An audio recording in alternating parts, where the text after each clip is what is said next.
Well, hello everyone. How we doing tonight? Give me just a second and we will get rolling.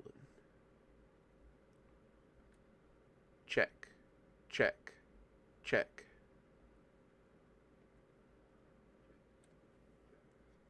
Check. Check. Check. Check. Alrighty. Sounds like mic's working good. We don't have any weird crackles or anything, so that's great. Alrighty. So, we got 5 cool stories tonight. I actually just finished the Kashmir stories. That's why I was a little bit late. Um, it was one of those, I was working on other stories, and it was like, oh, I can do it later. I can do it later. About 3 hours ago, it was like, oh, well, later's now. So, had to proofread some stories and finish it up. So, as you guys can see, I have gotten my customary DOC haircut. So, I am back at work now. Well, I'm in orientation now. As soon as I have an actual schedule, I will be doing a video updating you guys on what to expect from the channel in the coming year. Maybe longer. I don't know. Hey, Lady Rider. I've got a buddy that works at the prison who does like special departments and stuff. And I'm trying to get into his department. And if I do, I might stay longer. I don't know. It's a really good position. But again, we'll play it by ear. I try not to count my chickens before they're hatched there. Speaking of chickens, some of you will notice that the chicken tank is empty. Manon and her little chickadoos are living in their own little pen in the yard now because they're so much they're so much bigger. You know, they've been moved outside. However, the other chicken tank is full, so we'll have some new chickadoos pretty soon. These are chickadoos that are on loan, though. A friend of ours has us incubating some of her eggs. You know, it's just that's something. But your grand chickens are doing fine, Blondie. They love it. They're living their best life out there. Manon is a very good chicken mom. One of the roosters tried to get a little close today, and she bowed and puffed up at him, and I was a little worried about snakes out there, but I have no doubt that she would tow up with a snake if it came to it. Yeah, I know. Like, I went from prison to jail to prison, and they still had to retrain me both times. It's like, it's just corrections. Like, I don't see what the problem is there, you know? Like, I don't know. It is what it is. Apparently some of those guys have been sitting in orientation for close to a month now, though. So, I mean, I may have some time to cool my heels, and the Friday live stream or the Saturday live streams may continue for a while. I don't know. Again, once I know something, I'll do a video where I get to let everybody know, get everybody up to speed, so that we don't have any miscommunications there. But you know, I'm sure some things will change. But it is what it is. You know, we'll figure it out. I don't know. Hopefully, it means more time to write. Trying to think if we've got anything happening. I haven't forgot about you, Leia, or Blondie, or I cannot remember our other winner. I haven't forgot about you guys. I'm trying to get my money situated, and then I will be shipping out some books. Pinky swear, books will be in the mail. I may take some of my Patreon money from this month and ship some books. I don't know. I've got to pay some bills, but yeah, paycheck from the prison coming in will be nice because bills have been kind of slapdash here lately. Bev, that's right. I owe like 3 of you guys books. So Leia and Blondie and Bev, we will get you your books. I super duper promise. Um, and we'll get that sorted. Should be a new compilation coming out pretty soon. I've been a little behind on that, but no, Leia, you won the contest. Shipping's included. Um, it'll be signed and shipped. You are fine. Um, it should be coming out soon. I've gotten a little behind on that. It's ready. Like my guy got done um, proofing it like a couple of weeks ago, so it should be ready. Um, it's called it's the 8th compilation. It's called A Touch of Madness. So look for that pretty soon. Um, should be a lot of books this year, I think. He's working on the second part of the Stragview series. I'm doing another Stragview book. I'm doing 2 more Stragview books, but one of them's done already. I'm waiting for him to proof it. He's pretty well done though, so it should be coming out pretty soon. I've got a compilation of Dr. Winter's stories. I've got a compilation of Richard T. Serif stories. I've got probably a compilation of Grandpa stories coming out too, pretty soonish. So that's another thing to look forward to. Um, yeah, that's about it. We should see some books come out this year. I think that's about all for news. We don't really have a lot of news. It's been one of them. Hey Osiris, good to see you, man.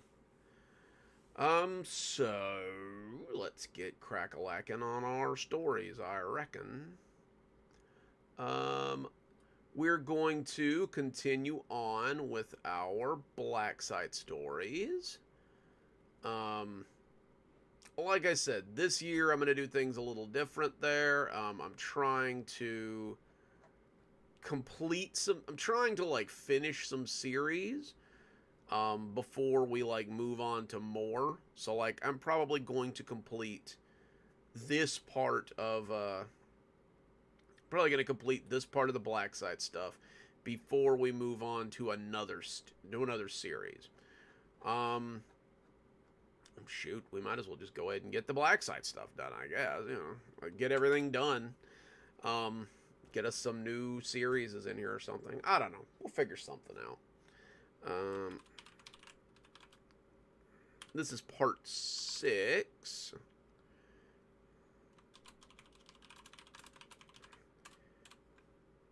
Alrighty. Yeah, this is part 6, where it's called Looking for Holes, and it is continuing on with our Stragview series here. As you guys will recall, Dunstan found out some information about what happens at graduation. He told the other members of his little group. Masha doesn't want to be any part of it, so she left the group. And now they're making plans for an escape attempt. So we join a couple of different members of our group in this story. Oh, thank you, Leia. That's unexpected, but absolutely appreciated. I appreciate that. God, $20. Wow, that's very generous. Thank you so much. All right, so let's get rolling, I reckon. This one's called, it's part 6, Looking for Holes. Dex and Dunstan were sitting on the playground a couple of days after the meeting in the media room. It had been decided that Gerald would go and talk to the other Green Band kids and see if any of them had a talent for electrical work. Rebecca would talk to some of the Blue Band kids, which she knew, who... dang it.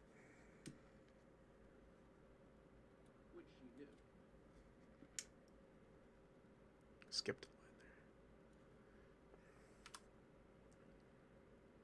there. Okay.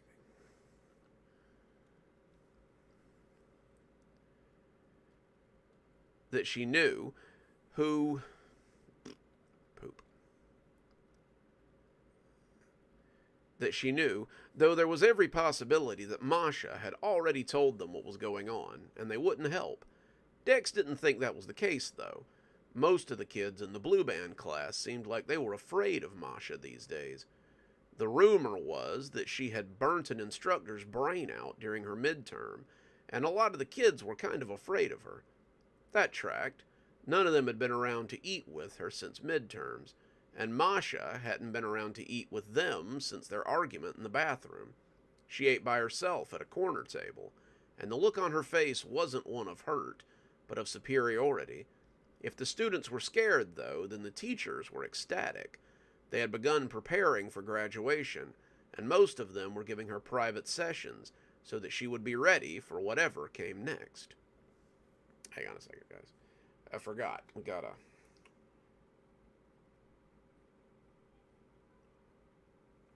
There we go.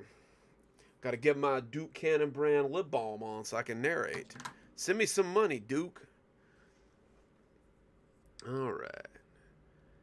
Dunstan had been tasked with talking to his mother, one of the snatchers who had been around during the midterms. Dex knew it was a sore subject, but it might be important. Dunstan only knew about his mother because of a random encounter, and he could tell that the boy was conflicted about it. So, any luck finding your mom? Dunstan made a face like someone had fed him a lemon. Don't call her that, Dunstan said in a tone that was different from his usual joking manner. If she wanted to be my mom, she should have stuck around. If you expect me to say I don't have any clue what you're talking about, then you're wrong. Don't forget, my own mom left me on the steps of the police station, and I was in the system until I was about 10. I could say the same, but my mom's not in a position to help us out of this hole. Dex had been tasked with trying to find alternative ways out that they hadn't thought of. He honestly was a little jealous of Dunstan because his job seemed pretty impossible. He had checked the glass walls that went around the playground, but he suspected they were all shatterproof, and he wouldn't be getting through them without anything less than a car. He had taken to checking the ventilation ducts, but the one time he had managed to get one of them off, all he had found was an opening barely big enough for a toddler. The kindergarten was fresh out of toddlers this semester, it seemed, so Dex had chalked that up as a failure. He had started thinking about the plumbing system, but it was the same problem. Without tools, he just couldn't get into the guts of anything. The tools were not something the kids had access to. The only tools they had were the ones in their mind, and Dex still couldn't produce a brain blast strong enough to take a door off its hinges, let alone blow a hole in the plumbing system. Abilities did pretty well on flesh and blood people, but against solid objects, they were hit or miss. I guess you might have some idea of what I'm feeling, Dunstan said as he took a sip of the soda that he had gotten from the cafeteria. But I feel like if she wanted to be my mom, then she had her chance.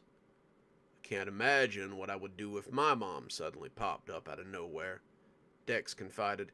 I always just assumed she was some drug addict or maybe a homeless person or something. There's a lot of homelessness in the city where I live, but I wish that she had at least tried to keep the family together. Family doesn't seem to mean much when you're in the system. All of us wanted it, but few of us ever seemed to get a good one. I'd been through 6 foster homes before I realized that. Every time I got a new one, I would think to myself that this would be my last stop. I would find some Daddy Warbucks type or some nice lady who would love me for who I was, like in that Matilda movie.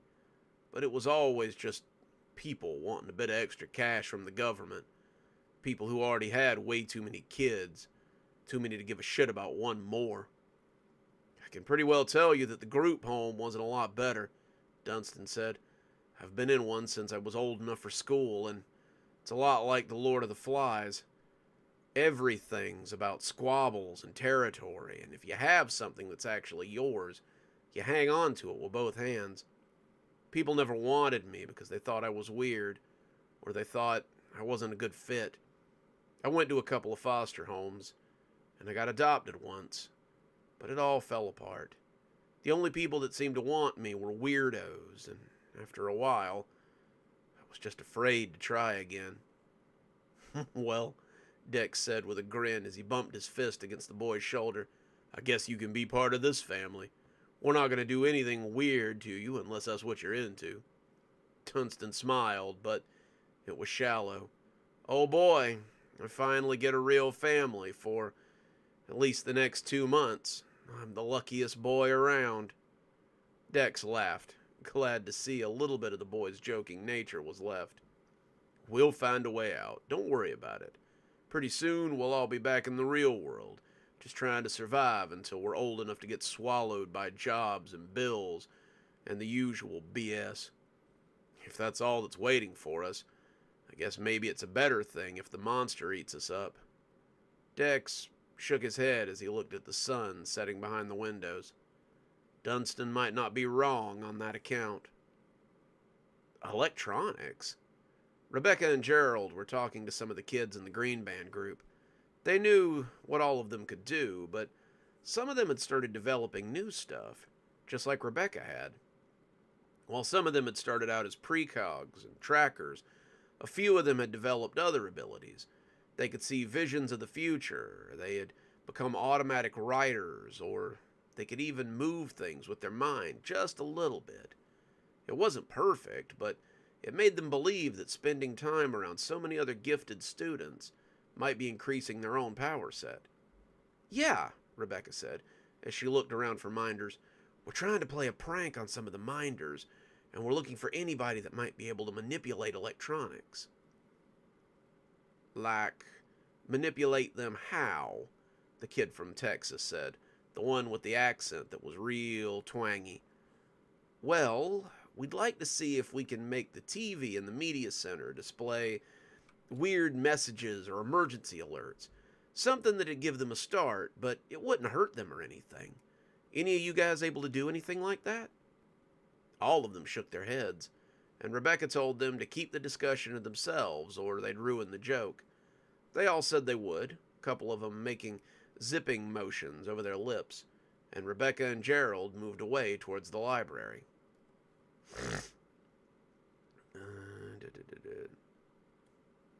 That needs a Z.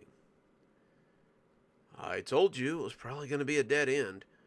I think the Blue Band group is going to be our best hope for somebody with that sort of power set. I know, Rebecca said, but we have to exhaust all our options.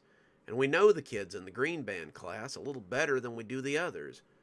We spend a lot of time with them at the very least, and sometimes that makes them a little more willing to talk to you. She could see Gerald looking at the ground, probably looking for strings, and she suddenly was very curious about what he might be seeing.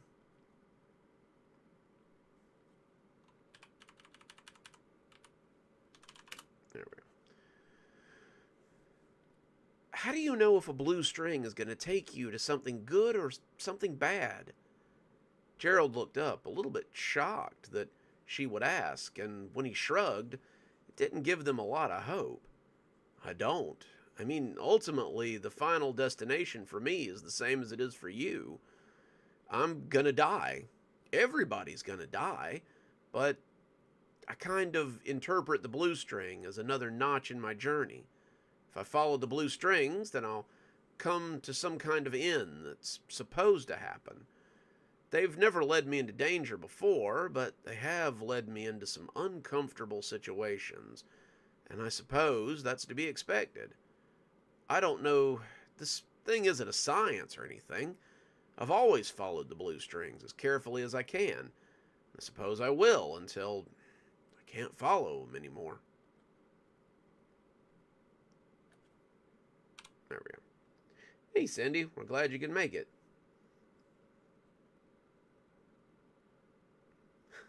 Yeah, you got a point there, Blondie.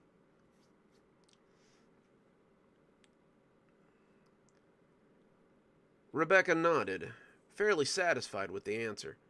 Have you seen any strings pointing us towards a way to escape? Gerald shook his head. Strange part is, the blue string is pointing me towards the creature in that room. What? Rebecca asked, shocked. Yeah, isn't that weird? It's as if whatever's in there is my destiny, and it's trying to direct me towards it. So, like, the string is trying to get you eaten? Gerald shrugged. I don't know, but I guess I'll find out eventually. Rebecca sighed and shook her head.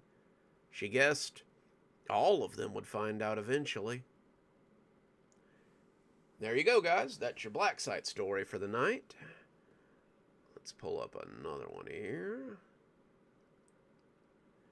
I might do a vote and see what you guys want me to continue on with next.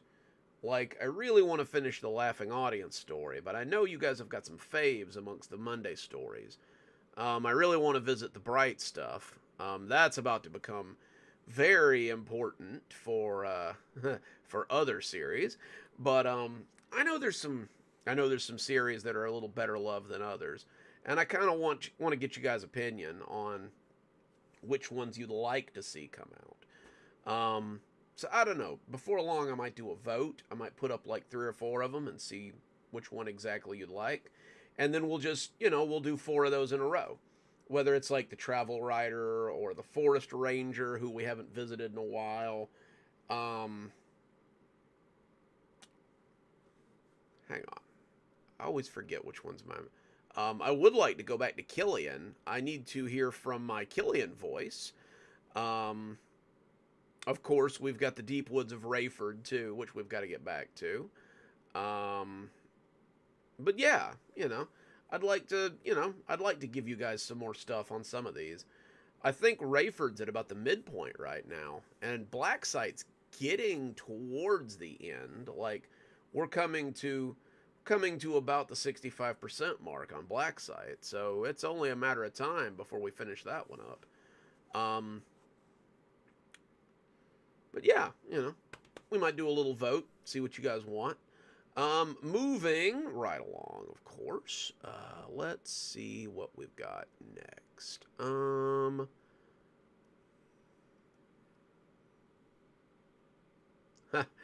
Well, I mean, everybody gets stomped eventually, I suppose. The Travel Writer has been kind of cool.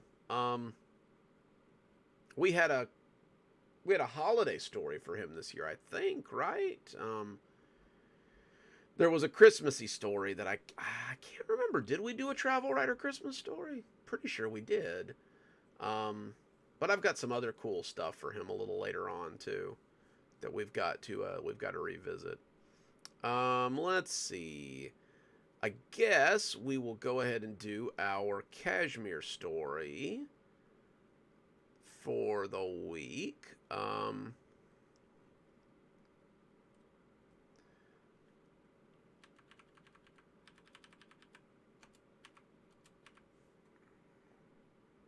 Did we do it? Did we? I thought for sure we had a Christmas story for him. Hang on. I could have sworn we did a Christmas story for him. Like right before the grandpa stuff.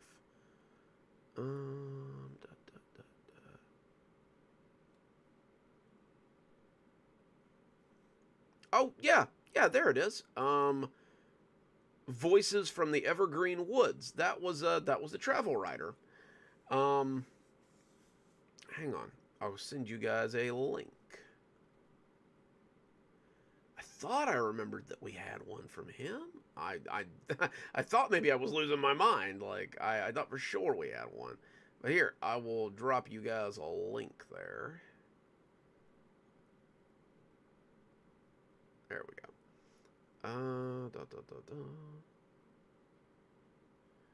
Where's my chat box? There it is. Yeah, it was one of the Monday stories. Like that was a Travel Writer story, because it had been a minute since we'd had one, and I felt bad. Like I like to keep up with some of my series there. But yeah, okay. Let's do our Kashmir story next, I guess. This one follows everybody's favorite character, Earl, and Earl is in for a little bit of a surprise in this one. It's called Whispers Amongst the Gravestones.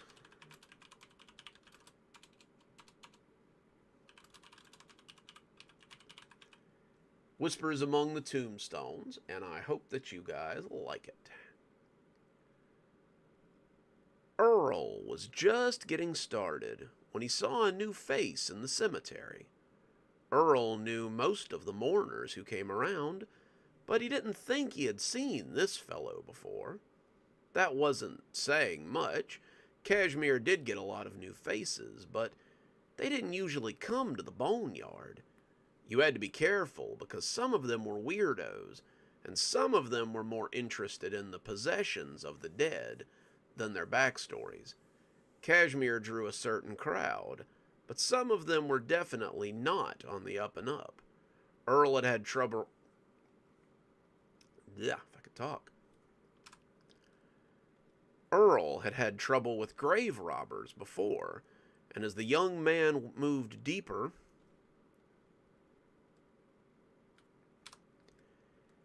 into the cemetery, head swinging from side to side as if he were looking for someone, Earl fell into step behind him. It had been a pretty good couple of months for Earl. His relationship with Candace was really taking off, and he really couldn't complain about the direction the town was heading in. Kashmir was a hard place to love sometimes, especially when it came to all the weirdness. But lately, it had been smooth sailing, and even smoother going after all the trouble around Halloween. "Earl, do you have a moment?" Earl had to force himself not to suck his teeth. That would be Mr. Waverly. You think the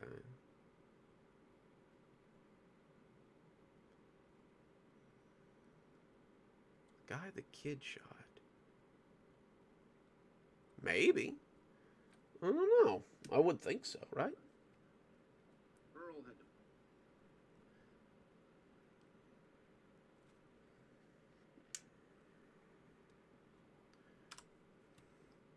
Oh, yeah. Yeah, I would think so. Unless they just dropped him out in the woods somewhere. Earl had to force himself not to suck his teeth. That would be Mrs. Waverly, one of the newer women from a few years ago. She'd been a quiet shade for a while, but it took some of them some time to come out of their shell. Earl didn't mind helping them. Quite the contrary, it was one of his favorite things.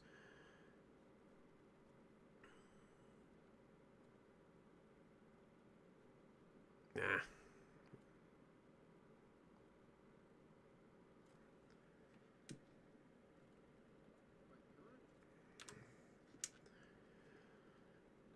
Quite the contrary, it was part of his fate. If I could talk today. Quite the contrary, it was one of his favorite parts of the job. But he just really didn't have the time to play the tour guide right now. "Sorry, Mrs. Waverly," he said, as quiet as he could manage. "I've got something going on right now, but I'll get back to you as soon as I can." It having some trouble tonight. "I just had a question about the flowers on my grave.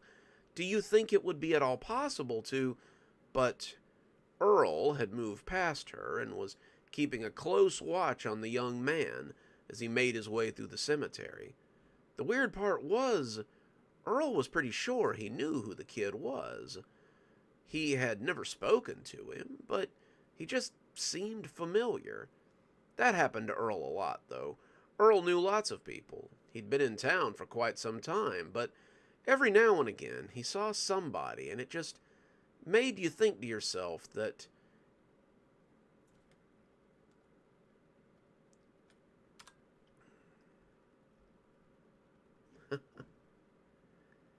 you just couldn't place them.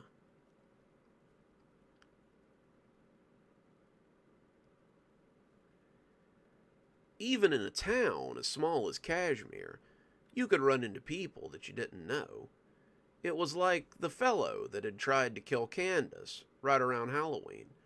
Earl had seen him hundreds of times, but he would have never thought that the fellow would do anything quite that bad.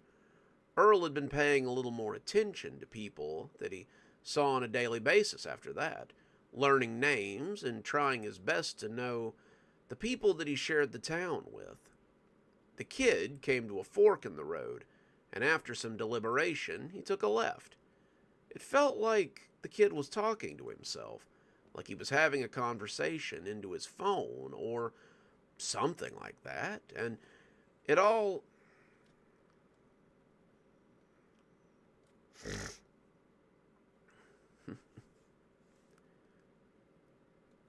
Earl began to wonder... I lost my place again.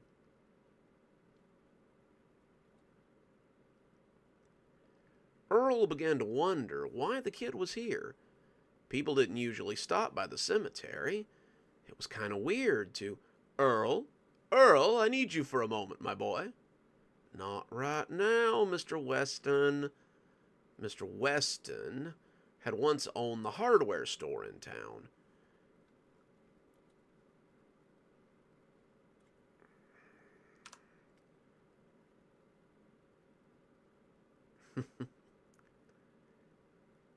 Gabriel Merchant owned it now, and most people agreed he was doing a heck of a job, though Earl would have never told the man as much. Mr. Weston was of the opinion that he was the best owner that the hardware store had ever had, and that his name was likely still being spoken of with great respect and great admiration. Earl didn't have the heart to tell the man that most people had forgotten about him, but that wasn't hard to do these days. People moved on quickly, and Earl couldn't even really be sure when Mr. Weston had died. Had it been 10 years ago? 20 years ago? Didn't feel like it had been that long.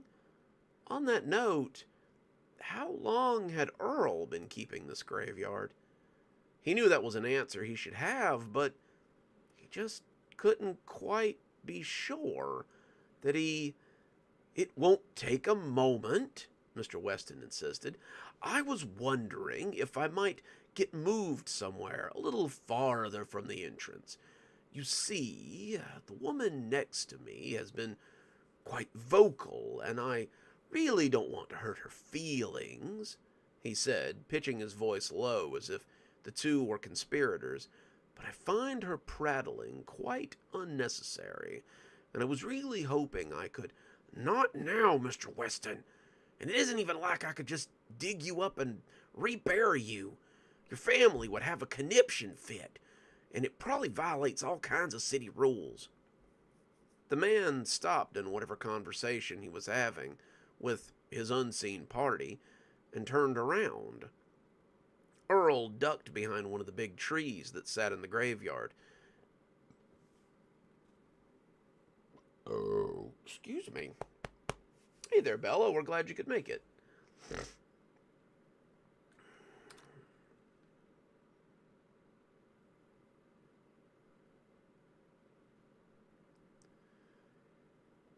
And tried to press himself as tightly against it as he could.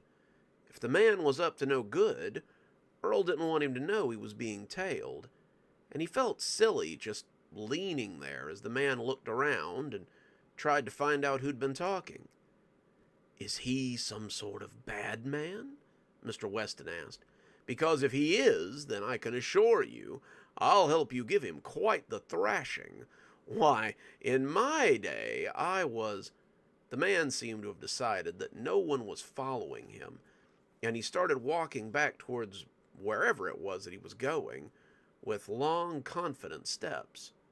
Sorry, Mr. Weston, but I gotta go, Earl said, as he got back on the man's trail in short order. Mr. Weston was huffing and puffing behind him as he tried to get his attention, but Earl was in full chase mode now, and he meant to see what this fellow was up to. The ghosts were...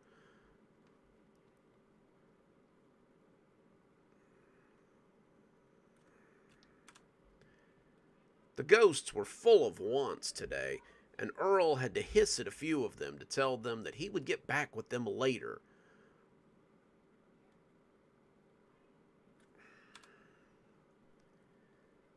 People often said that it must be quiet in the graveyard, and it must be nice to work there, but in his experience, he had found that it was anything but quiet. In his experience, the dead were full of megrims, that there was...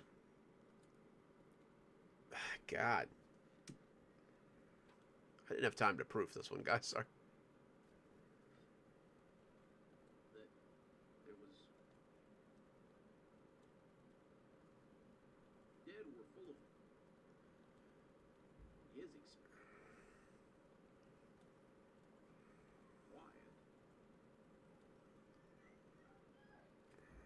Okay, let's try this again here. In his experience, the dead were full of megrims, and it was no wonder that so many of them didn't move on. All they seemed to do was complain, and Earl found himself unable to help more than a few of them. The funny part was, the man looked up a few times, as if he too could hear the ghosts that were talking to Earl. It required Earl to hide a few more times, not wanting the man to see him. Finally, the man stopped and turned around, too quickly for Earl to hide behind anything, and the two stood looking at each other, like a pair of gunfighters, just waiting for the opening shot.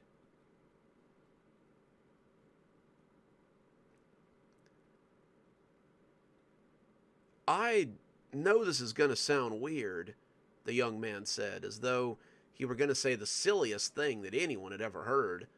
But are you able to hear spirits? Earl felt his mouth slip open. No one in town, except for Candace, was aware that Earl could speak to ghosts. Hey, Scully, we're glad you could make it, man. Earl had always been afraid that people would think he was a nut if they knew that he could talk to spirits, and he guarded the secret very closely. He wanted to deny it, wanted to tell the kid that he had the wrong idea, but Earl found himself nodding as though it were the only thing he could do. He expected the kid to scoff and call him crazy and tell him how stupid that sounded, but the kid brightened up like a firework. Oh, thank God! The book had said that there was someone working in the graveyard who could speak to ghosts. I worried that he was having fun with me, but I suppose having fun might be a little bit beyond the warden. My name's John. I work at the hospital, and I've recently found myself able to communicate with spirits. I was hoping maybe you had a moment to talk, maybe share some insight with me.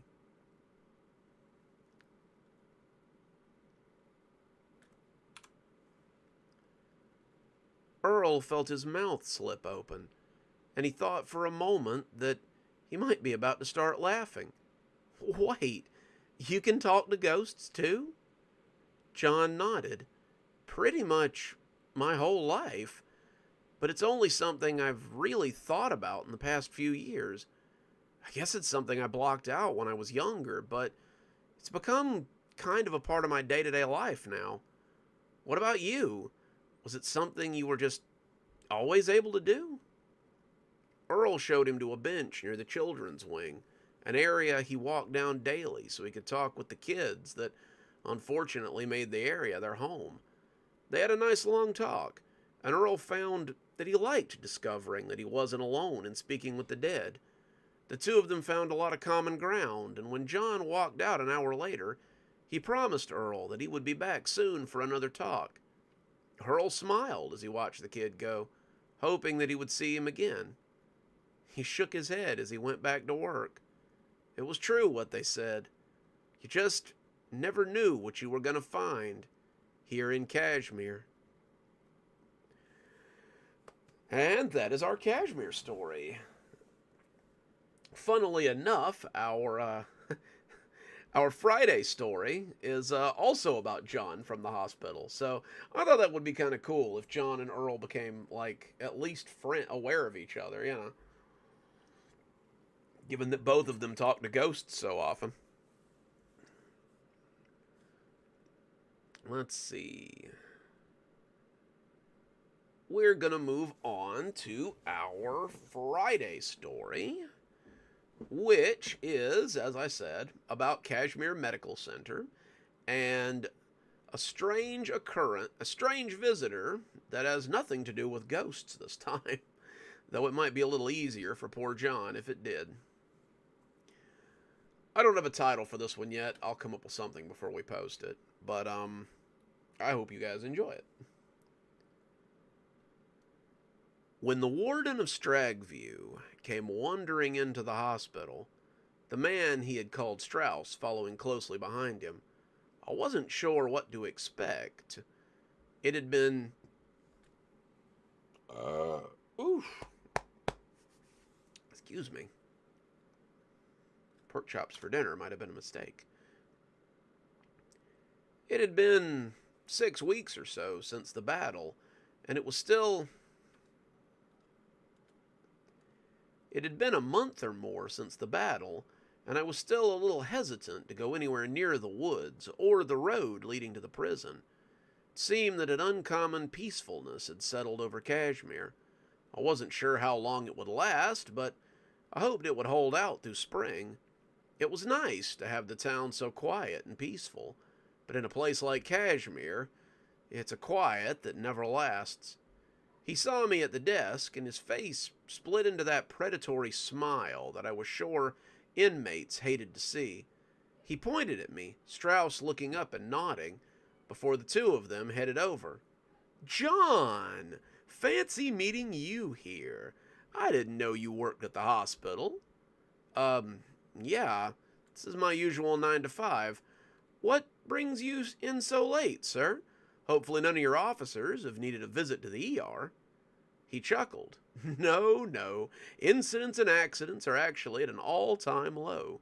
The inmates seem to be very happy to see living guards again, and I haven't really seen too much trouble. No, I've come to have a look at something I hear resides within your facility. I was a little taken aback. You thinking of donating to the children's wing? I think their fundraiser is still going on. If you want your name up on the plaque they're going to put in the remembrance garden. The warden's smile changed a little, settling into something predatory, something not quite healthy. Come now, John. We both know what I'm here to see. Surely someone of your talent knows about the portal between worlds that resides here. I thought about it for a moment. It wasn't like it was a secret, but I wasn't sure who exactly was supposed to know about it either. If the shadowy and sometimes frightening hospital administrators knew about my conversation with an entity that may or may not be entirely human, I could be fired, or worse. The hospital had a way of making people disappear when they learned a little too much, and I really wasn't in any hurry to recreate Frankie's experience in the stairwell. I'm not sure what you mean. There are a lot of odd stories about the hospital, ghost stories and weird happenings and stuff. I do know that people go missing on the 3rd floor a lot. Maybe there's something to that? The warden gave me a look that said he wasn't buying it, and then instructed Strauss to take a couple of steps away. He clearly thought I wasn't willing to talk about it in front of someone I considered to be a normal person, and when the A.W. stepped a reasonable distance back, he leaned in and shed some of whatever it was that kept people from seeing his monster side come out. His face got a little longer and a little more angular.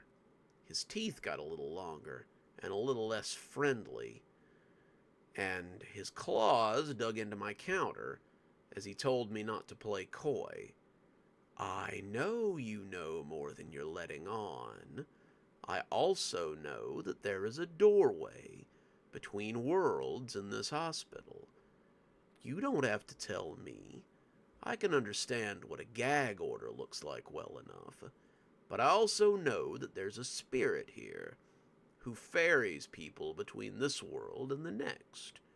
I want to speak with him, and if you set up that meeting, I would be eternally grateful.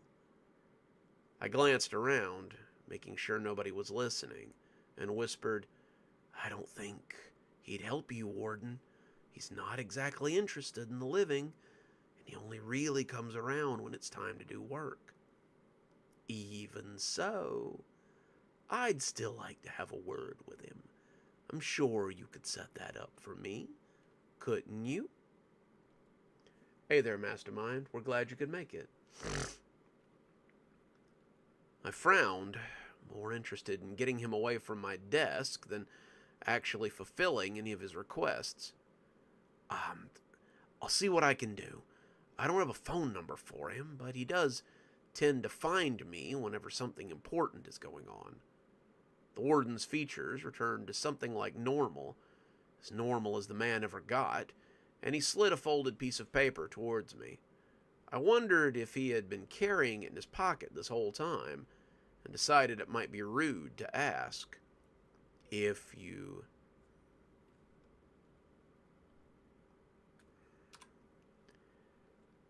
you set anything up, give me a call.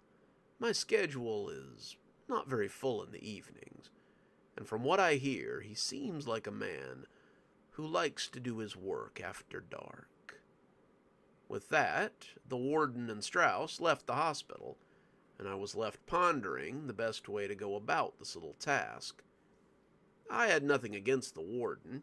He'd actually impressed me when I'd seen him at the prison during the battle.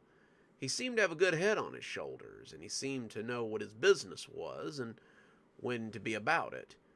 He also didn't seem like the kind of person that I wanted to run afoul of, so it might be beneficial for me to help him if it could be managed.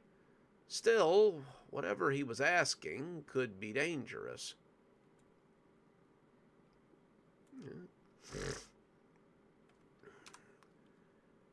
Still, what he was asking could be dangerous. I didn't want to get on the bad side of the warden, but I didn't want to do anything that might incriminate me to the police or to my boss. As far as they were concerned, I was in the black most of the time, and I really didn't want to do anything that might make me suspicious. By the time Carl came to give me my evening break, I'd decided that it couldn't hurt to go and ask. After all, there's no harm in just sounding out the orderly and seeing if he'd be willing to do it at all.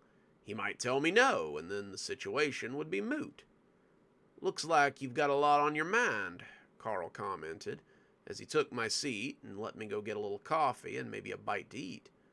I've got some business to handle during tonight's break. I might need the whole 30 if that's okay.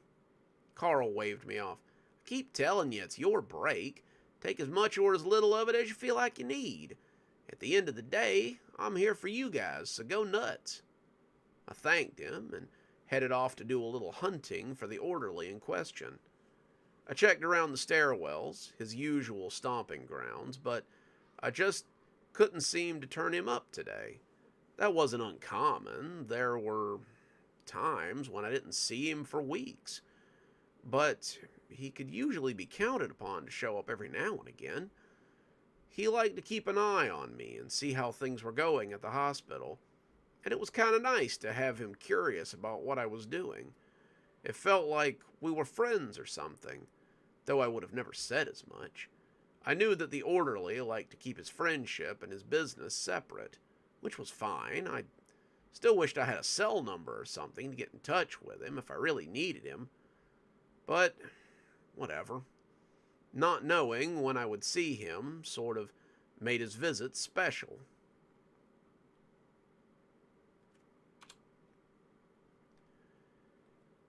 I didn't see him that night. I didn't see him the night after that either. The warden came back on Friday to remind me that he still needed to speak with the orderly, but I just told him it wasn't anything I could rush, and he'd have to be patient. He didn't seem to like that, but I suppose he was used to dealing with things that weren't exactly normal. He told me to let him know as soon as I heard something, and that he'd be waiting when I did.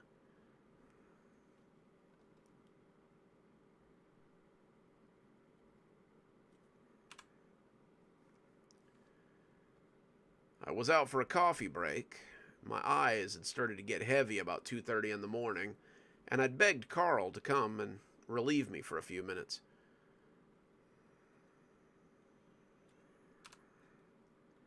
I was coming around the corner, and that's when I saw him coming out of the stairwell, and figured this was the best chance I was going to get for a while. He saw me and waved, clearly not expecting to have any company this late at night. And when he spoke, it was a mixture of surprise and worry. "Good evening. I don't have long, but it is good to see you. I trust everything has been well for you lately." "As well as it can be. I have a message to pass on to you, but I'm not sure that you're going to want it." The orderly made an interested face, hard to do with no eyebrows, and asked me who was looking for him. "The Warden of Stragview, in..."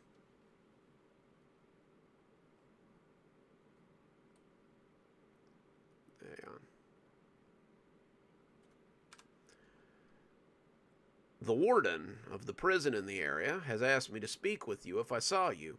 He left his information if you wanted it. I guess I could call him and set up a meeting if you're interested." "The warden? I don't believe I've ever met that one. I'm aware of his work, but I've never met him in person. I wonder what interest he would have in me." I told him I didn't have a clue.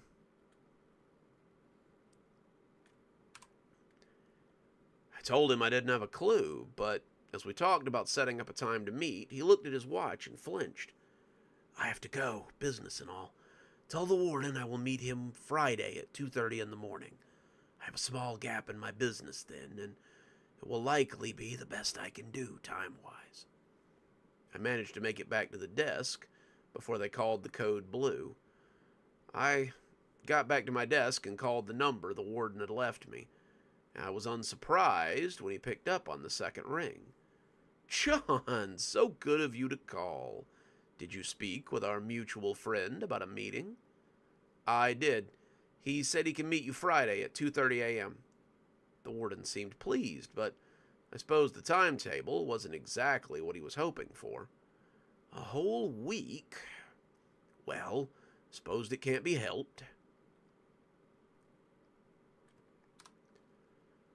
"Well, suppose it can't be helped."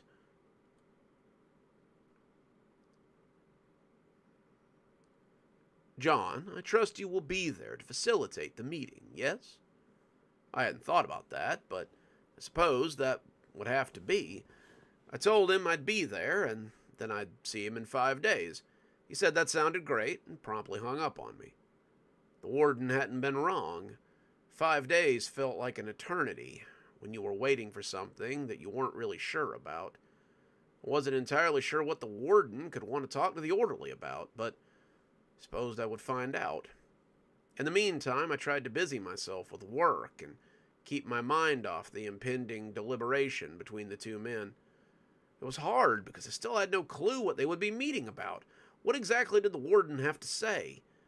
It made it hard to concentrate on my work, and as Friday finally rolled around, I told Carl that I needed a break at a specific time that night.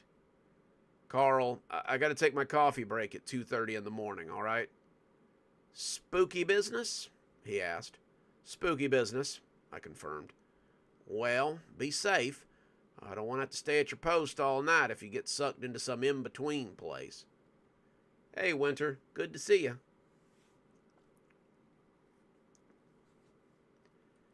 I told him I'd be careful, and went to meet the warden in the hospital cafeteria, where most of my clandestine meetings seemed to take place. It wasn't as if there were a lot of places to meet inside the hospital. If you weren't in a patient's room or you weren't getting a procedure done, there were only a couple of places that could grudgingly be called neutral ground. There were waiting rooms, there were stairwells, and there were parking lots. I figured the only place...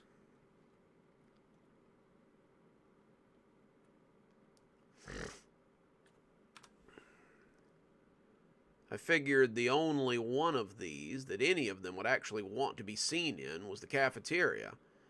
At that time of night, it would be mostly empty, so there wasn't a lot of problem with them being seen either.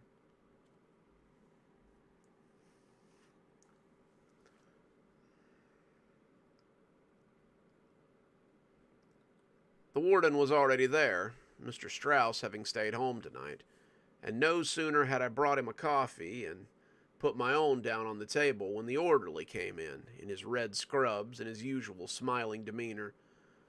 The word...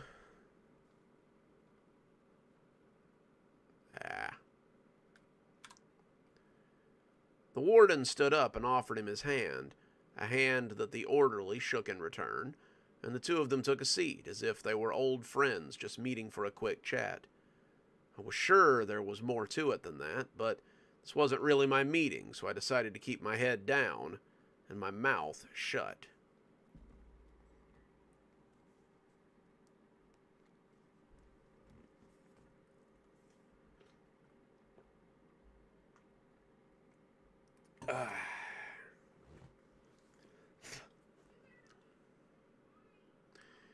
We're reading our Friday story, Kashmir Medical, so hopefully you guys are enjoying it. I wanted to discuss a matter of business with you, the warden said, as he steepled his fingers in front of his face. I've recently lost the area where I take my unwanted inmates, and I'm looking for a new one. The orderly smiled, but there wasn't a lot of mirth in it. I was under the impression that that's what prisons had death rows for. Was I mistaken? Excuse me. The warden gave him an equally disingenuous smile.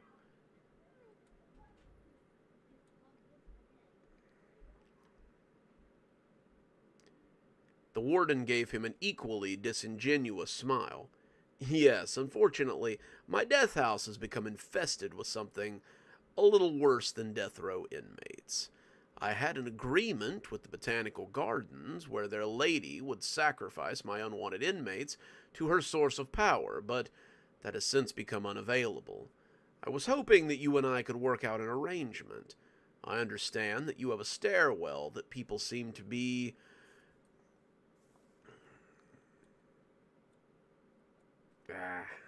gobbledygook.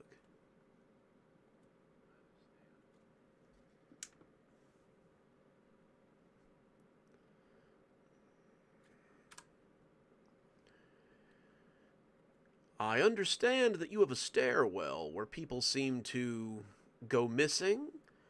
I would like for some of my people to go missing in that stairwell. I was hoping maybe we could make a deal. The orderly was already shaking his head, but he let the man finish before speaking. I'm sorry, but you seem to be under the impression that my stairwell is a garbage dump.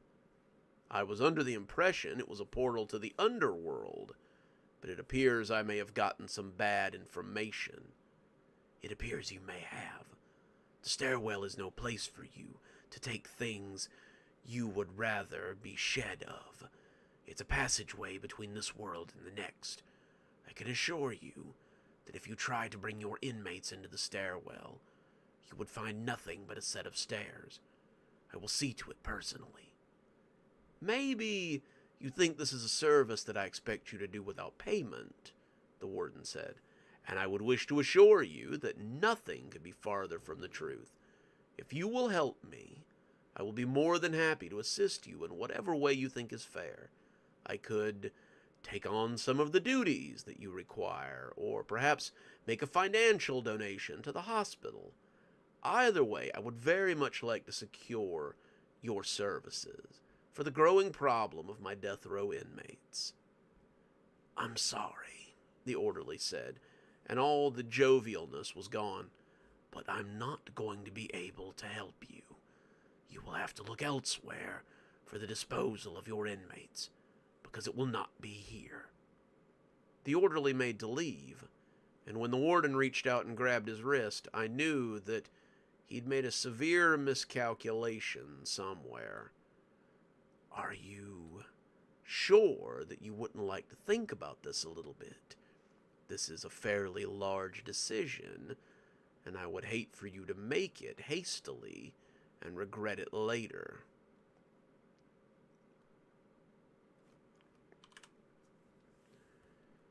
Warden, That sounds an awful lot like a threat. You might want to work on that before it gets you in trouble. Good day, John. Would you like to walk me out? I told him I would, and the two of us left the warden sitting there looking highly contemplative. I have...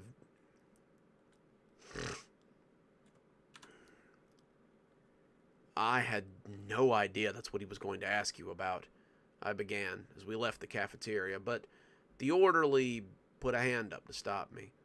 I don't blame you, John. The man knew that you knew me, and he asked you for a favor. That's not your fault. You were simply passing a message. You simply cannot do business with this man. I know what he is, and I've worked with his kind before, but I will not dispose of human life in such a way as this. I would have thought he would know better, but it appears I was mistaken. I left him at the stairwell, and I didn't hear from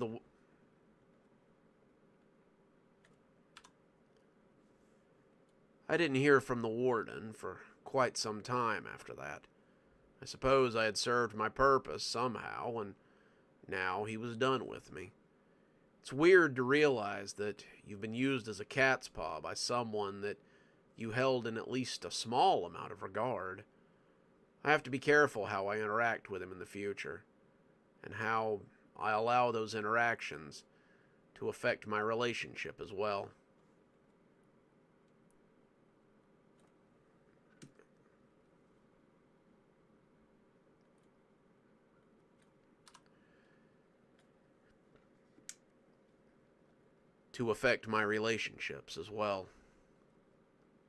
Alrighty, that's our Friday story. Oh.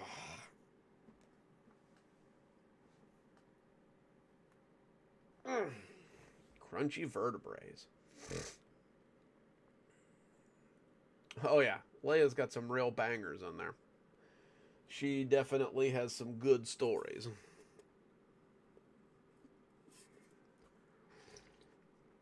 I have a strong suspicion that even if we had a lot of entries for some of these contests, Leia would have probably swept it. Like, her stories were really well put together. Let's see here. Let's go to our Tuesday, Thursday stories.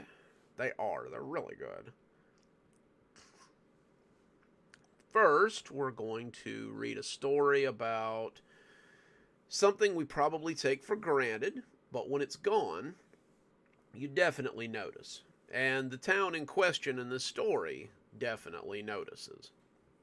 So, let's hear a story about When the Birds Left. And I hope you guys enjoy it. Have you ever experienced a lack of bird sound? I don't mean the birds weren't near you or the birds were quiet. I mean the absolute silence that comes from a distinct lack of birds. Bird sound is something that many of us take for granted because it's everywhere. At any given time, there's at least one bird within walking distance of you. You step into your backyard and you hear a crow or a magpie. You walk through the woods and hear a finch or a starling. You sit by the lake and you hear the sounds of duck or geese. Birds are noisy by design. They're constantly calling out to other birds or attempting to warn other fowl of encroaching danger. Even when they're not actively making noise, they're flapping or whistling. But I'd always heard that when the birds leave and silence reigns in the woods, it means the predators were nearby. When the birds go away, you should too.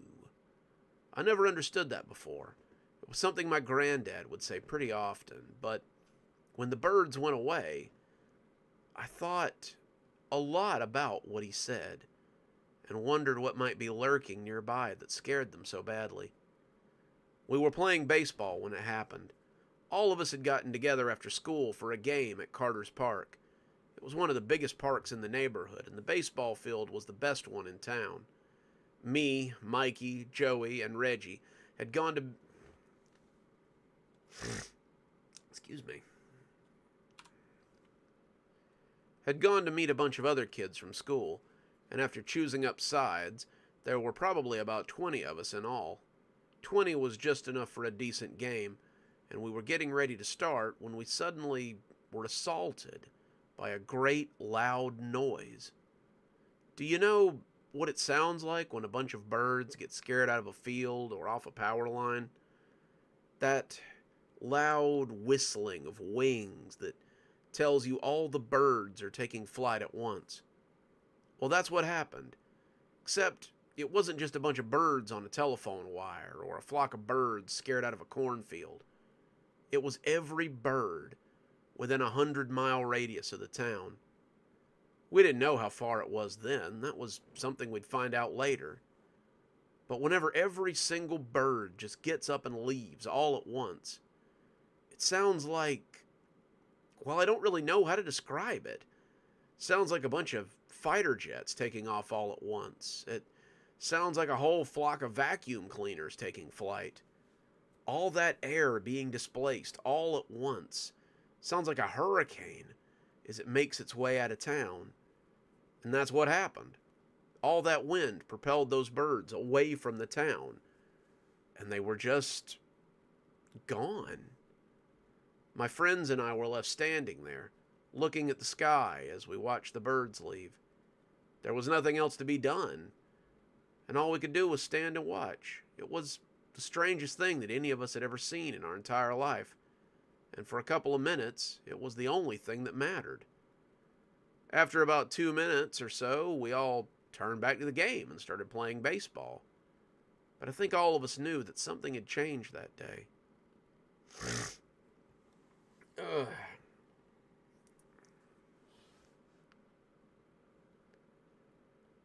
As the game went on, what we first noticed was the lack of noise. It wasn't just me. I could see a few of my friends looking around anxiously as they sat and waited for their turn up at bat. One of the kids, I think his name was Brandon, missed a couple of really easy pitches because he just didn't seem to be able to concentrate. It wasn't just the lack of bird noise either. It was the lack of any noise at all.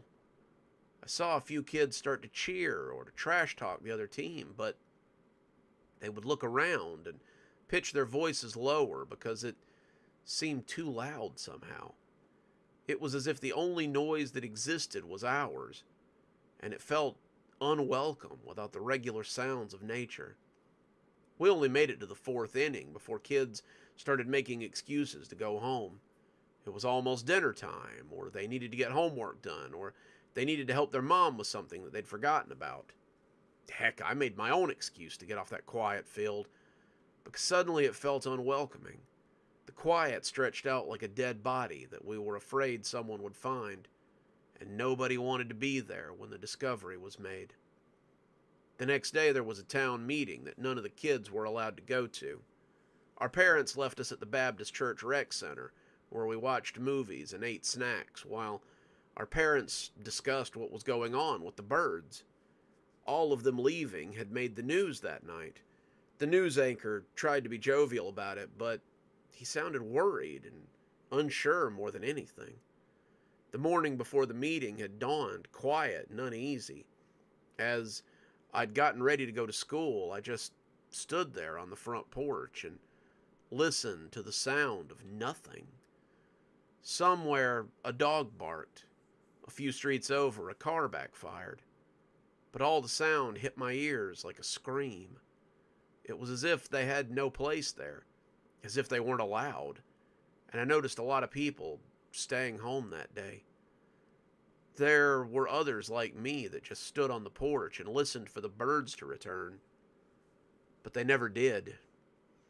My parents came back from that meeting with weird looks, and nobody seemed to understand what the leaving of the birds had meant. There were theories that it was some kind of government test or a change in migration patterns, but nobody really knew anything. Most of them, like the adults that first day, just waited for the birds to come back. A few days later, all the insects seemed to leave as well. The evening crickets were gone. The ree of cicadas was nowhere to be heard. And even the cockroaches in the basement were absent. By the end of the week, all the stray dogs and cats were gone as well. A few of the pets that people so often left in the front yard had gone missing too, and the ambient sounds of the town had all but dried up. The silence had become suffocating. People carried a lot Bleh.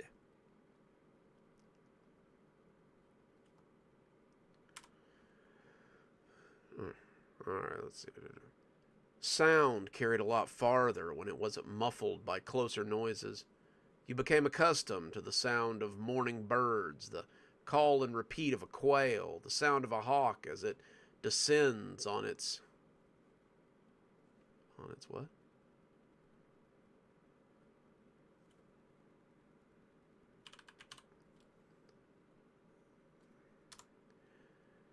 As it descends on its meal, but it isn't until it's gone that you even realize you were listening for it at all.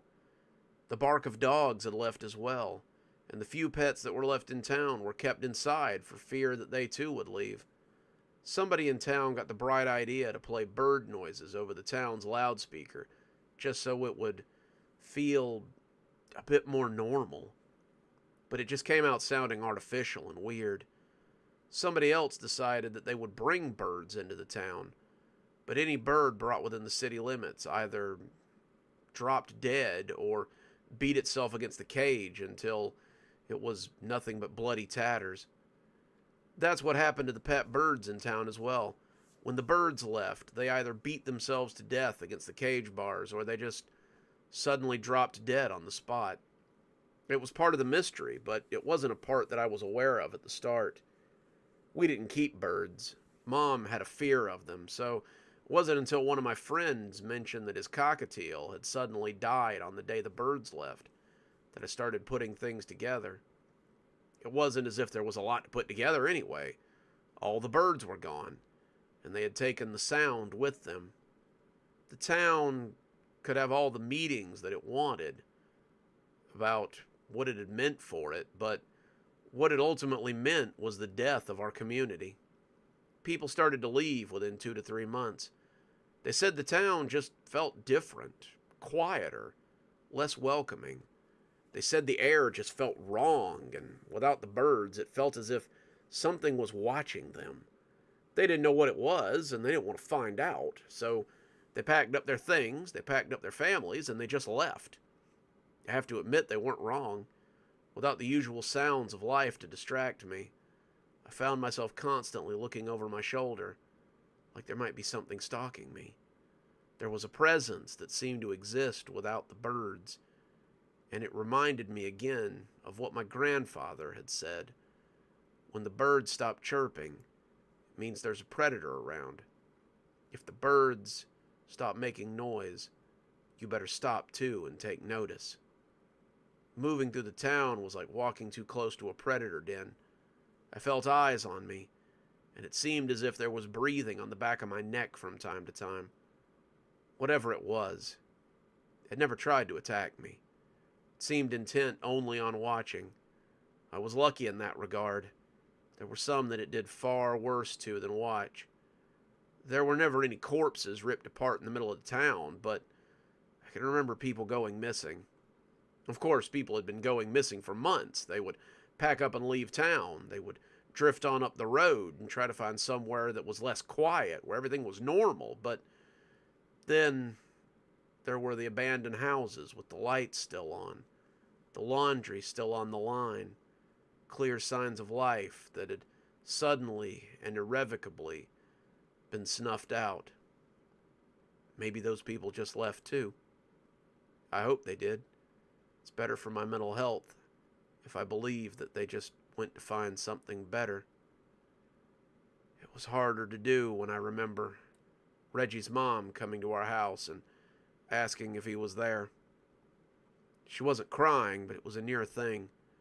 Reggie had stayed after school for some kind of retake on a test.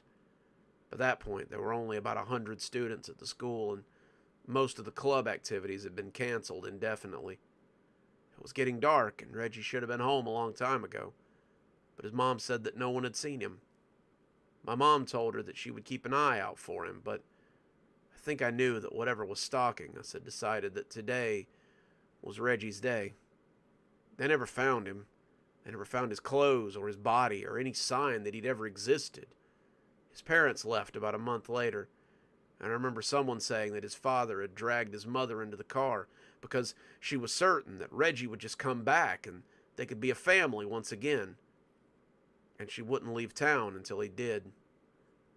My own family left not long after that. We had to. Mom had lost her job at the school because no one could justify operating a school for a dozen kids. Dad had to close his hardware store, and even though he sold his stock to a man 2 towns over, nobody would buy the store. Nobody would buy any of the houses in town. People tried. People brought in realtors. They brought in people interested in cheap housing, but they always said the same thing. The town just feels wrong, and they didn't want to be here any longer than they had to be. It was the weirdest thing, but it wasn't until we left the city limits that I finally lost that feeling of being pursued. Something else, too. I remember stopping at a rest area as we drove to our new home, and when I got out of the car, I heard a bird for the first time in what felt like an eternity. I felt a weight lift off my shoulders. It was nothing special, just a blue jay singing happily as he looked for his lunch. But it really made me feel as if things might be back to normal. I hadn't been back to the town until very recently. When Mom passed away a decade ago, I'd hoped that Dad would talk about the weirdness from my childhood. He seemed like he was unable to, though. It was as if talking about it would make the birds go away here, too, and then we'd have to move all over again. I was an adult by then, with a house and a wife of my own, but I understood his trepidation. What if the birds suddenly went away here? I'd have to pack up my family and leave because I'd have to. It would mean the death of this town as well. And when your town dies, you pick up stakes and you go somewhere else. It was a couple of months ago, as Dad lay dying with cancer, that I started thinking about my old hometown again. I went through the attic and got out some of my scrapbooks and just looked at the pictures. The town had seemed so peaceful, at least through the lens of old baseball photos and summers spent at the little pond near the state park and the Elks Hall where we had our Boy Scout meetings. There were no pictures after the birds left, though. There were no memories made after that day, except the ones we made at our new house. I wish that Mom had taken at least a couple of pictures so that I could remember those frantic times a little better. I wish that Mom had...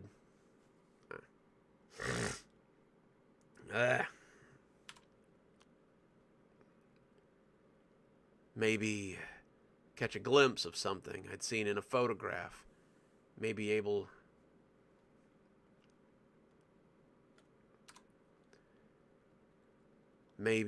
to remember the way I felt as I walked to school or came in out of the backyard as the sun went down. I think that was when I decided to make a trip to see if the place was still there.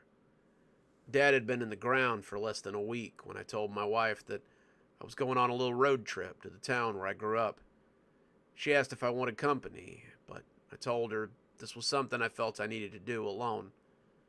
Told her I needed to go back and find some things and see some other things. See if they were still where I remembered them being. She kissed me and told me to take all the time I needed. She believed I was hurting after the loss of my father, and I was, but it was different, even from that. This was like a scary story that you hear when you're a kid, and you just can't quite shake it until you've passed from childhood and into adulthood. I was surprised to find that the old town was still there. Some part of me believed that it would have been torn down or bulldozed over, or the woods would have simply grown up and taken it back. No one lives there now, And believe me, I've checked. I spent my first couple of days there knocking on familiar doors or looking into windows to see if anybody still resides within that town. Strangely, though, the lights are still on. The roads still appear to be intact. And everything looks pretty much the way it did when I was there. It's been 30 years since I've been here, but it's like I never left. Sitting on the front porch of my old house, watching the sun go down as I write this. One thing that hasn't changed either is that feeling of being watched. No matter where I go in town, no matter the...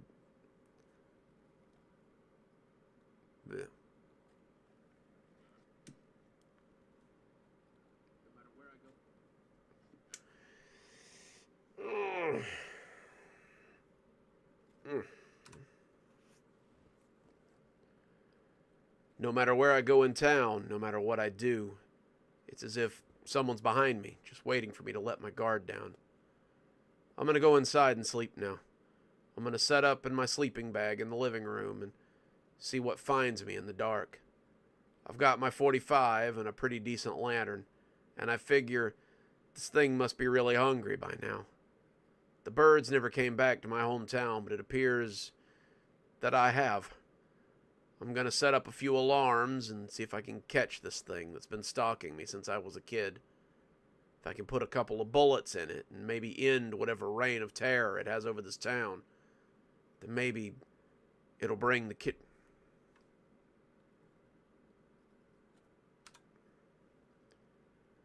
If I bring my children here, the birds will finally come back, too. Yeah, hang on.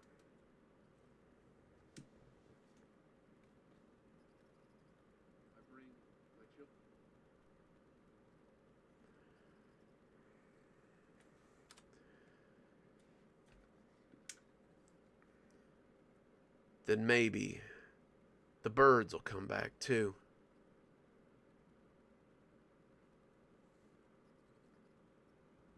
Let's go in the... Maybe so. This one's more along the lines of like the last mayor of Eden. Like, there's no real monster to speak of here. It's just a series of like weird occurrences or something, you know?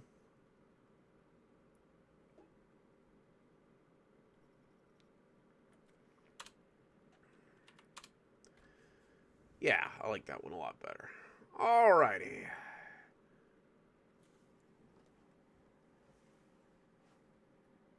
I have been thinking about, as I was writing this one, I was kind of thinking about maybe doing a book about it. Like, it would make a good book, a good, like, boys' adventure that, like, moves into like a, you know, an adult coming back to finish unfinished business kind of thing. I could see it being a pretty good book. Oh, one more story, I think, and then we'll wrap it up for the night. Oh, excuse me. Speaking of wrapping up stories, I recently finished narrating. I guess it's a horror. I guess it's a horror novel. I don't know. I think of it more as a locked door mystery kind of thing. But it's called Behind the Door by Eileen Sheehan. If I could get a picture of it, I'd send it to you guys. But if you look it up on Amazon, the book's already up there. Audiobook should be up there soon. I just finished narrating it. So if you're a fan of locked door mysteries, the audiobook's coming out pretty soon, so you guys might enjoy a look at that. I don't know, you know. Hang on. See if I can't find it for you guys.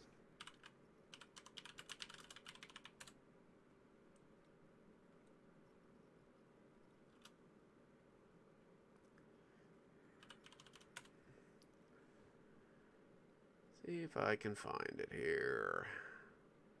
Hopefully he's got the same cover that he's got on the other one.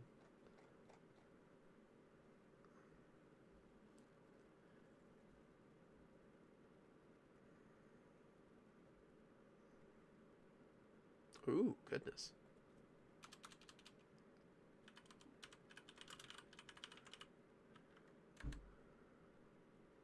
There it is. Okay, so this is the book.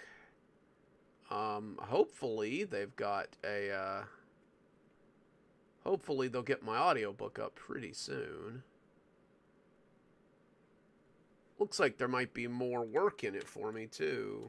They were very interested in getting some other stuff done about it, so hopefully it'll translate into some more work. But yeah, that's the book. If you want to keep your eye peeled on it and check it out when the audiobook comes up, that would be awesome. And, I mean, you get to listen to me tell you a story, which is also pretty cool, I guess. Let's see. We're going to... No problem, guys. Like I said, it's like a horror mystery, I suppose is what you'd call it. Like, it's pretty good. I liked it. We'll be glad to be involved with more of this writer's work. Alrighty. Anyway, let's finish up. I've got one more story, and this one is called Please Reset Your Password. And I'm going to let it speak for itself. I think you guys will enjoy it. So, I hope you do. Joel woke up in front of his computer. It wasn't the first time this had happened. Joel often played games late into the night, or stayed up late writing something to submit to Reddit, or one of the many blogs that paid him for his content. The keyboard he was sleeping against had left a pair of perfect squares against his cheek, and when he sat up, Joel expected to see a line of text across a huge document that he'd spent the night creating. Instead, he was greeted with a login screen, and not an unfamiliar one.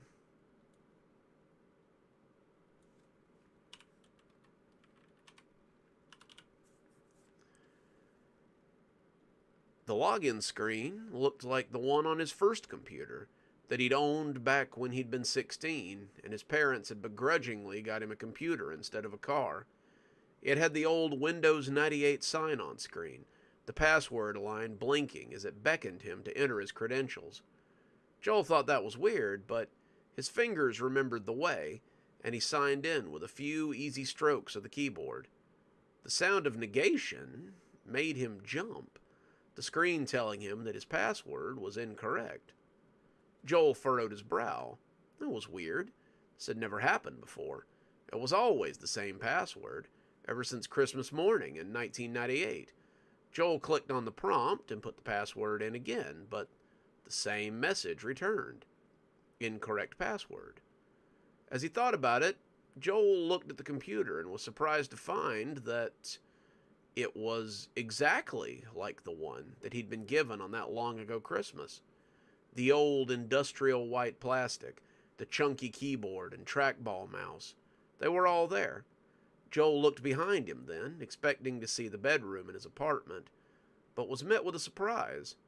He was greeted by his childhood room. The warm faux wood walls, the posters of bands and video games that hung on every surface, the model robots and the D&D minis that took up so much of his shelves, and even down to the lumpy futon that he had insisted on when he was 16. It was all there, so much of it mingling together with things that he had owned in his teens. Here, a cartoon poster of a colorful mouse was overlapped with a Legend of Zelda poster. There, a Super Nintendo that sat beneath a PlayStation 2. The room didn't make sense. The room made the most sense. And the duality gave Joel a touch of vertigo. It was like waking up to discover that you would return to the womb, and it hadn't changed a bit. He wasn't sure if he was dreaming or what was happening, but he figured it would work itself out if he kept at it. He got up and went to investigate some of the things. He played with some of the toys, looked through some of the yearbooks, and even lay on his bed as he opened a few of the old paperbacks on his shelf. Outside the window was the street that he had grown up on, but as he looked out the window near his computer, it showed a view from his apartment. It was weird, this strange middle place, but no matter what he did, he couldn't look away from the computer that seemed to hover in his periphery at all time.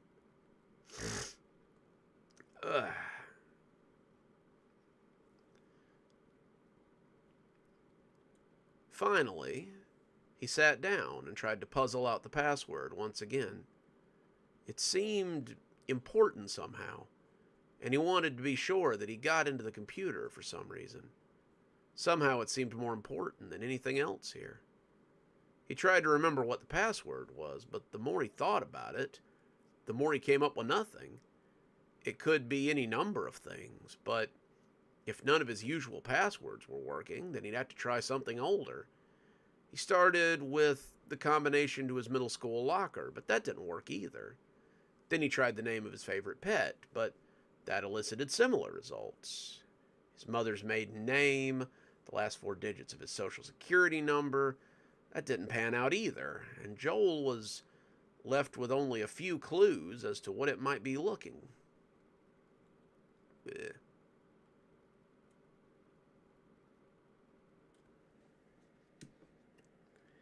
Night, Leia. Sleep tight.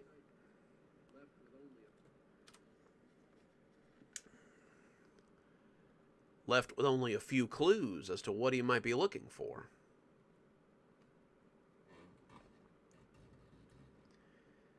He was still fairly certain that he was dreaming, but if it was a dream, then it was one of the most intricate dreams he'd ever had. Joel had never been one for lucid dreaming, and this was a little bit different than even that. This felt like something permanent, and when he tried to name...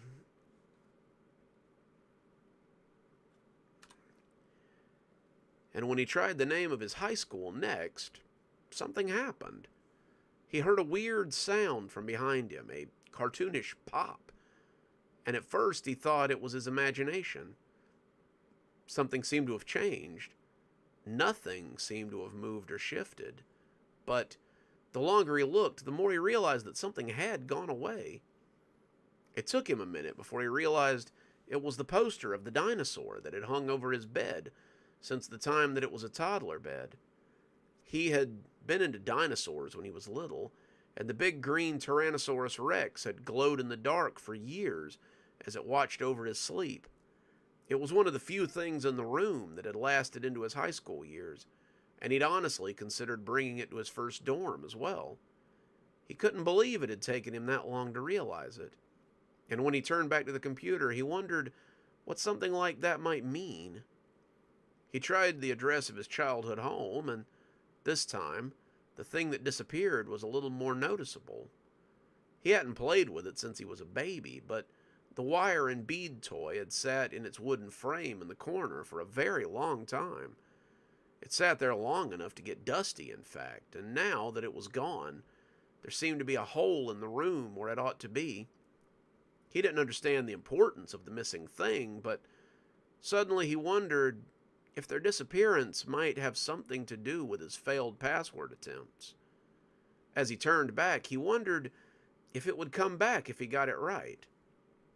Then he asked himself what it was that was missing. He'd remembered it a moment ago. It had been on the tip of his tongue, but now he was trying to remember it, and it seemed like he couldn't. He had to know what it was. Night, Winter. We'll see you later. He had known what it was a moment ago. It had been so obvious, but as he turned back to the password screen, he realized it probably didn't matter much. If it were important, he would think of it. There was a new prompt now, something he hadn't seen before, and it made him feel a little funny as he read it over. Would you like to reset your password? Something about reading it made him believe that the last thing he would want to do would be to reset his password. The password suddenly seemed extremely important to whatever was going on, and he slid the cursor away from the prompt and began guessing again. Every guess seemed to lose him something, however. Pictures, furniture, memories from his childhood that were disappearing from the room. As they disappeared, he stopped remembering why they were important in the first place. He knew they had been. The things in his room were a part of him, but it became a problem of not remembering, and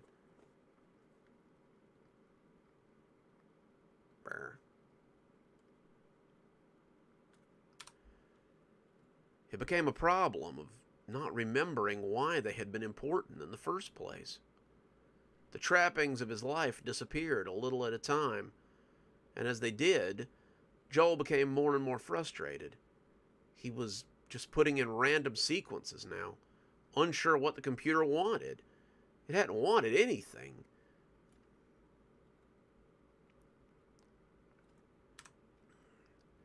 His favorite cartoon show, his birthday, his best friend, and on and on and on.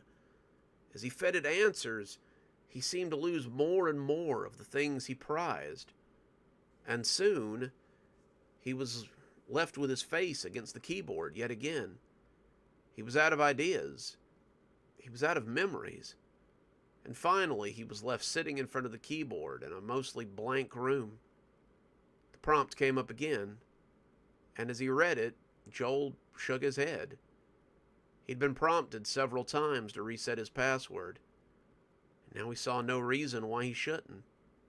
Sure, why shouldn't I? At this point, he couldn't even remember his own name. He had put it in as his last guess, and it had gone just as quickly. He felt as if he had a name at the start of all this, but it had simply slipped his mind, like so much else. He clicked yes and inputted a series of numbers and letters, something he knew he would never be able to remember before clicking enter. It didn't matter. He just needed to get out of here. He didn't know if inputting the information would take him anywhere, but he hoped it would. He hoped it would because it was all he had left to hope for. He hoped it would because he couldn't even remember why the password had been important in the first place. And as the screen came to life with a bright, white flare, he put his hands up as he fell forward into whatever lay beyond the empty screen.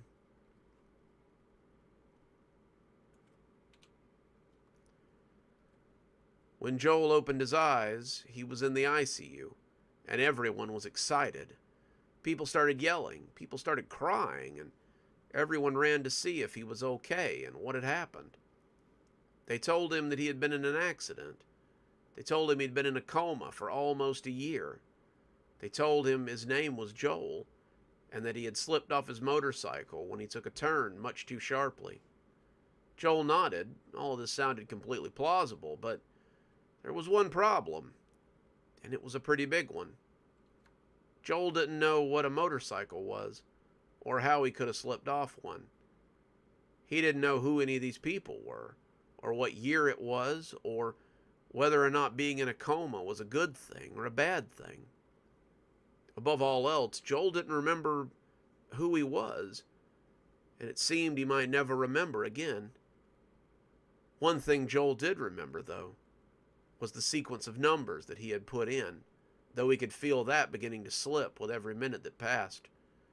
He tried to keep the sequence in his mind, repeating it to himself again and again, but he knew that soon he would replace it with the things he had inputted into the password prompt. Not the same things. They would be different things that would be just as important. But he desperately wanted to remember the numbers, just in case. When and if he returned to that room and found the password screen again, he wanted to be sure what he was inputting was the right thing this time. And that's all she wrote, folks. It's been a good bunch of stories, I think. I hope you guys have enjoyed yourself. I always enjoy having live streams with you guys. And it's time for so long, I'm afraid, though. Thanks for joining me for tonight's live stream. And I hope we'll see you guys again next Saturday. And you guys be safe. Look out for some new cozy horror next week. I've been hard at it, recording some new ones. So, that should be cool. I know some of you guys hate reruns, so. And don't worry, there's no rain noises. So I've replaced all of it with fireplace noises. So seems like it's a good thing. Oh no. Well, we're glad you made it, JP. Oh, well guys, you guys have a lovely evening, and we'll catch you next time. Dr. Plague, signing off. Y'all have a wonderful evening.